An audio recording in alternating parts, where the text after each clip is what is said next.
আজকে বাড়ি থেকে বেরিয়েছিলাম শুধু একটু হাঁটবো বলে, কিন্তু হাঁটতে হাঁটতে এমন একটা জায়গায় চলে এলাম যেখানে এলে কেন জানি সময়টা একটু ধীরে চলে। চলো তোমাদেরও নিয়ে যাই। এই রাস্তা দিয়ে কতবার যে হেঁটেছি হিসাব নেই, তবুও প্রতিবার মনে হয় কিছু একটা নতুন আছে।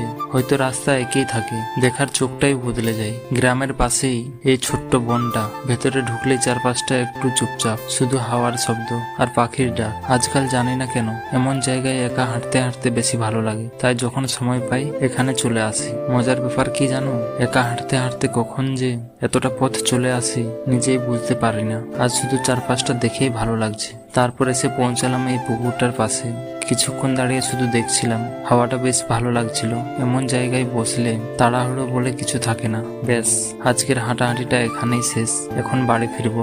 দেখি পরের বার হাঁটতে হাঁটতে আবার কোথায় গিয়ে পৌঁছাই। যদি ভালো লেগে থাকে ভিডিওটা লাইক করে দিও, আর এমন গ্রামের ছোট ছোট মুহূর্ত দেখতে চাইলে এই চ্যানেলের সাথে থেকো।